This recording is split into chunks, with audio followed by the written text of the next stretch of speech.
সকালে ঘুম থেকে ওঠার পরে মা বলতেছে তোমার প্যান্ট শার্টগুলা দেও, আজকে আমি তোমার সব প্যান্ট শার্টগুলা ধুয়ে দিব। আমি বলতেছি মা তোমাকে ধুতে হবে না, আমিই ধুতে পারবো। বলতেছে না, আমি যতদিন বেঁচে থাকবো তোমার প্যান্ট শার্টগুলো আমি ততদিনই ধুয়ে দিব। তো মা তোমার প্যান্ট শার্টগুলো নিয়ে সোজা পুকুরে চলে গেছে। তারপর বলতেছে যদি তুমি পারো আমার কাপড়টা নিয়ে একটু পুকুরে দিয়ে এসো। তো আমি যাচ্ছি পুকুরে, কারণ আমাদের বাড়ির পাশেই হচ্ছে পুকুর। মা বলতেছে আমি যতদিন জীবিত থাকবো ততদিনই তোমার প্যান্ট শার্টগুলো আমি ধুয়ে দিব। তারপর তো দেখতে দেখতে পুকুরে চলে আসলাম, আর এসে তো দেখতেছি মা আমার প্যান্ট শার্টগুলো ধুতেছে। আমি বলেছিলাম মা তোমাকে বড় হয়ে গেছি।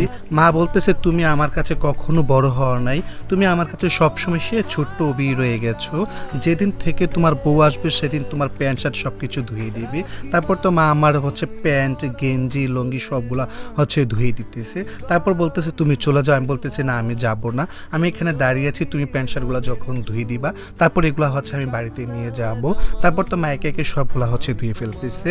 আসলে যাদের মা রয়েছে তারা কিন্তু পৃথিবীর সব থেকে সুখী মানুষ, আর যাদের মা বাবা দুজনই রয়েছে তারা হচ্ছে পৃথিবীর সব থেকে ভাগ্যবান মানুষ।